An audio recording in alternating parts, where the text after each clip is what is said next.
بسم اللہ الرحمن الرحیم۔ الحمد للہ وحدہ والصلاة والسلام علی من لا نبی بعدہ۔ تجوید الفرقان اردو چینل میں آپ کا خیر مقدم ہے۔ نبی رحمت صلی اللہ علیہ وآلہ وسلم سے منقول مختلف مواقع کی دعاؤں کے اس سلسلے میں آج قوما اور جلسہ کی چند دعاؤں کا ذکر ہے۔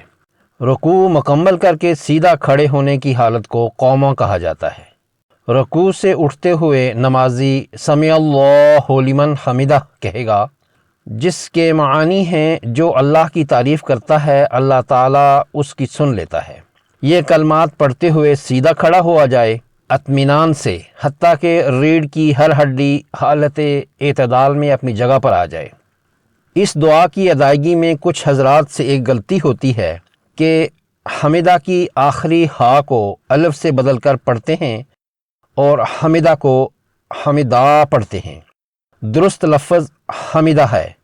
سمع اللہ لمن حمدہ ہا کو ادا کرتے ہوئے منہ کے اندر رکی ہوئی ہوا کو باہر نکالنا ہوتا ہے۔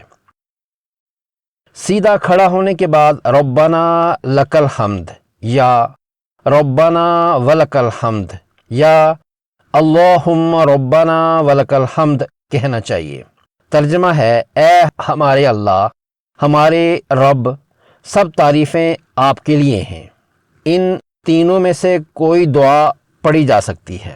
صحیح مسلم میں 1069 نمبر حدیث بروایت سیدنا عبداللہ بن ابی اوفیٰ رضی اللہ تعالیٰ عنہ، اللہم لک الحمد ملء السماوات وملء الارض وملء ما شئت من شیء بعدہ، اللہم طہرنی بالثلج والبرد والماء البارد، اللہم طہرنی من الذنوب والخطایا کما ینقی الثوب الابیض من الوسخ۔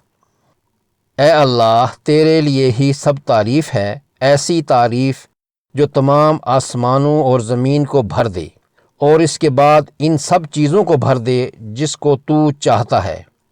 اے اللہ، مجھے پاک کر دے برف سے اور اولوں سے اور ٹھنڈے پانی سے، اور اے اللہ مجھے پاک کر دے گناہوں سے، خطاؤں سے، جس طرح صاف کیا جاتا ہے سفید کپڑا میل سے۔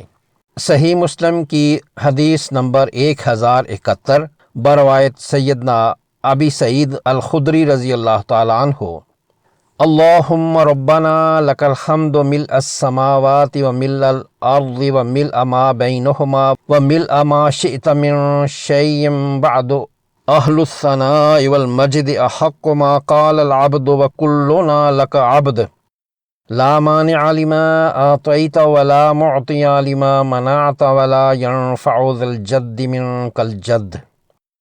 اے اللہ، تیرے لیے ہی سب تعریف ہے، ایسی تعریف جو تمام آسمانوں اور زمین کو بھر دے اور اس کے بعد ان سب چیزوں کو بھر دے جن کو تو چاہتا ہے۔ تو ثنا اور بزرگی والا ہے، بندہ جو بھی تعریف کرے تو اس کا سب سے زیادہ مستحق ہے، اور ہم سب تیرے بندے ہیں۔ تو جو کچھ دے اس کا کوئی روکنے والا نہیں، اور جو کچھ تو روک لے اس کا کوئی دینے والا نہیں، اور کسی دولت والے کو تیری گرفت سے اس کی دولت نہیں بچا سکتی۔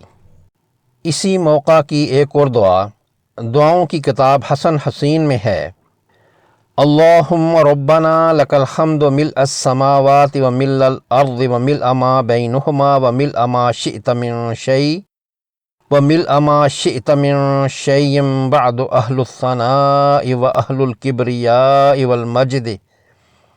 والمجد لا مانع لما اعطیت ولا ينفع ذا الجد منک الجد۔ اے اللہ، تیرے ہی لیے سب تعریف ہے، ایسی تعریف جو تمام آسمانوں اور زمین کو بھر دے اور اس کے بعد ان سب چیزوں کو بھر دے جن کو تو چاہے۔ تو بڑائی اور بزرگی والا ہے، اور جو کچھ تو دے اس کا کوئی روکنے والا نہیں، اور کسی دولت والے کو تیری گرفت سے اس کی دولت نہیں بچا سکتی۔ ہم نبی کریم صلی اللہ علیہ وآلہ وسلم کی ابتدا میں نماز پڑھ رہے تھے۔ جب آپ صلی اللہ علیہ وآلہ وسلم رکوع سے سر اٹھاتے تو سمع اللہ لمن حمدہ کہتے۔ ایک شخص نے کہا ربنا ولک الحمد، حمدن کثیرن طیبا مبارکن فیہ۔ آپ نے نماز سے فارغ ہو کر دریافت فرمایا کہ کس نے یہ کلمات کہے ہیں؟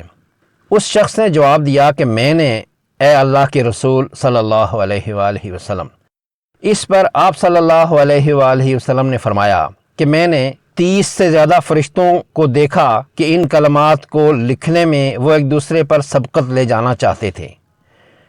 یہ حدیث صحیح بخاری کی 799 نمبر حدیث ہے اور اسے سیدنا رفع بن رافع زرقی رضی اللہ تعالیٰ عنہ نے روایت فرمایا ہے۔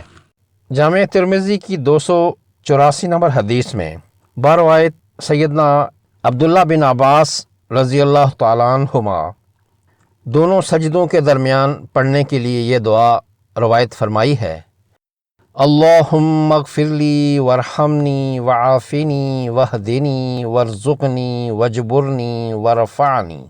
اے اللہ مجھے بخش دے، مجھ پر رحم فرما، میرے نقصان کی تلافی فرما، مجھے ہدایت دے اور مجھے رزق عطا فرما اور میرے درجات بلند فرما۔ دعا ہے کہ اللہ تعالی ہمیں صحیح طریقے سے نماز پڑھنے اور دعا کرنے کا طریقہ سکھائے، ہمیں سجدے میں اپنی پاکی و بزرگی اور عظمت بیان کرنے کی توفیق عطا فرمائے اور ہمارے گناہوں کو معاف کر دے۔ اللہ تعالی ہمیں ان سنتوں پر صحیح ڈھنگ سے عمل کرنے کی توفیق بخشے، آمین۔ ملتے ہیں انشاءاللہ تعالی کسی اور ویڈیو میں اگلے سبق کے لیے۔ تب تک اللہ حافظ، مع السلامہ۔